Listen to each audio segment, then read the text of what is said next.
ട്രെയിനേറിയും വിമാനമേറിയും ബസ്സേറിയും ഒക്കെ കോടിക്കണക്കിന് രൂപയുടെ ലഹരി മരുന്നുകൾ കേരളത്തിൽ എത്തിച്ച് അതിന് നമ്മുടെ യുവാക്കളെ അടിമകളാക്കി പിന്നീട് അതില്ലാതെ ജീവിക്കാനാകില്ലെന്ന മനോവസ്ഥയിലേക്ക് എത്തിച്ചതിന് ശേഷം പണമില്ലാത്തതിന്റെ പേരിൽ ലഹരി വാങ്ങാൻ പണം ചോദിച്ചാൽ തരാത്തതിന്റെ പേരിൽ സ്വന്തം ഉറ്റവരെ അതിക്രൂരമായി ഇല്ലാതാക്കാൻ പാകത്തിൽ നമ്മുടെ യുവത്വം എത്തിയിരിക്കുന്നെന്ന ഭയപ്പെടുത്തുന്ന ആ വാർത്തയ്ക്ക് സാക്ഷ്യം വഹിക്കുന്ന ഒരു കൊടുംപാതകത്തിന്റെ സംഭവമാണ് കൊല്ലത്തുനിന്ന് രാത്രി വൈകി റിപ്പോർട്ട് ചെയ്യുന്നത്. കൊല്ലം ചവറയിൽ മുത്തശ്ശിയുടെ കഴുത്തറുത്ത് കൊന്ന് കട്ടിലടിയിൽ ചാക്കിൽ കെട്ടിവെച്ചിരിക്കുന്നു. ചെറുമകൻ ഷഹനാസ് എന്ന 28-കാരനാണ് കൊടുംപാതകം ചെയ്തിരിക്കുന്നത്. മുത്തശ്ശിക്ക് മാസാമാസം കിട്ടുന്ന പെൻഷൻ തുക ലഹരി ആവശ്യത്തിനായി ചോദിച്ചു. അത് മുത്തശ്ശി നിരാകരിച്ചു. അതിന്റെ വിരോധത്തിൽ സ്വന്തം മുത്തശ്ശിയാണെന്ന് പോലും നോക്കാതെ തന്നെ എടുത്തു വളർത്തിയ മുത്തശ്ശിയാണെന്ന് ചിന്തിക്കാതെ കൊലപാതകം നടത്തിയിരിക്കുന്നു.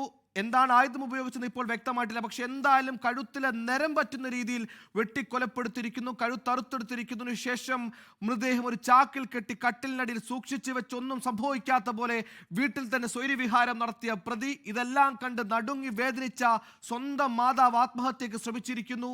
ഈ ആത്മഹത്യക്ക് ശ്രമിച്ച മാതാവ് ഇപ്പോൾ ചികിത്സയിലാണ്. പ്രതി ഷഹനാസിനെ വീട്ടിലെത്തി പോലീസ് പിടികൂടി ഇപ്പോൾ കസ്റ്റഡിയിലെടുത്തിരിക്കുന്നു. ഷഹനാസുമായുള്ള ചോദ്യം ചെയ്യൽ ഇപ്പോൾ തുടരുകയാണ്. പക്ഷേ ചോദ്യം ോട് പ്രതി സഹകരിക്കുന്നില്ല എന്ന് പറഞ്ഞാൽ ചോദ്യങ്ങൾ കേൾക്കാൻ ഉത്തരം പറയാൻ ഭാഗത്തുള്ള ബോധാവസ്ഥ അയാൾക്കില്ല എന്നാണ് പ്രാഥമിക നമുക്ക് മനസ്സിലാക്കാൻ കഴിയുന്നത്. അതായത് അയാൾ കൊടും ലഹരിക്കടിമയാണ്, നിരന്തരം ലഹരിക്കടിമയാണ്, ലഹരിയിൽ മുങ്ങി ജീവിക്കുന്ന ഒരു മനുഷ്യനാണെന്നാണ് പ്രാഥമികമായി നമുക്ക് മനസ്സിലാക്കാൻ കഴിയുന്നത്. കൊല്ലത്തെ വട്ടത്തറ എന്നൊരു ചെറുപ്രദേശത്തെ ആകെ ഞെട്ടിച്ചിരിക്കുകയാണ് ഈ കൊടും കൊലപാതകം. ഏകദേശം 2-2.5 മണിക്കൂർ മുമ്പാണ്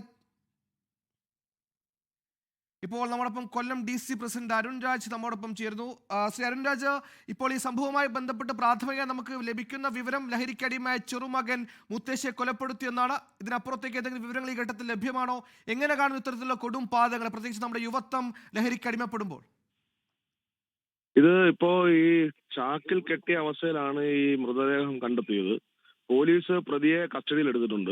അപ്പൊ ഈ ചെറുപ്പക്കാരനായിട്ടുള്ള ആള് ലഹരിക്കടിമയാണെന്നുള്ള കാര്യം സത്യസന്ധമായ വസ്തുതയാണ്. അയാൾ നാട്ടിൽ അങ്ങനെയുള്ള ഒരു ക്രിമിനൽ വാസനയുള്ള ലഹരിക്കടിമയായിട്ടുള്ള ഒരു ചെറുപ്പക്കാരൻ തന്നെയാണ്. അത് സമൂഹത്തിൽ ഇപ്പൊ വ്യാപിച്ചിരിക്കുന്ന ലഹരിയുടെ ഒരു വ്യാപനത്തിന്റെ ഭാഗമാണ് ഇയാളും. അത് പോലീസ് കൃത്യമായി എക്സൈസും പോലീസും ഒക്കെ കൃത്യമായ നടപടികൾ എടുക്കാത്തതിൽ പറ്റുന്ന വീഴ്ചയാണ്. ഒരു സംഭവം ഉണ്ടായി കഴിഞ്ഞിട്ടുള്ളതല്ലല്ലോ പോലീസിന്, അതിന് മുമ്പുള്ള കുറെ കാര്യങ്ങളാണ്. അതിനകത്ത് ഗുരുതരമായ വീഴ്ച പോലീസിന്റെ ഭാഗത്തുനിന്ന് പറ്റിയിട്ടുണ്ട്.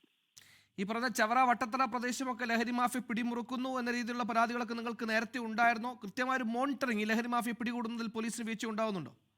ഇല്ല, അങ്ങനെ വട്ടത്തറ പ്രദേശമോ അല്ലെങ്കിൽ സംഭവം നടന്ന പ്രദേശമോ മാത്രമല്ല ലഹരി. അങ്ങനെ അത് ആ പ്രദേശത്തെ അങ്ങനെ കോർണർ ചെയ്യുന്നത് ശരിയല്ല.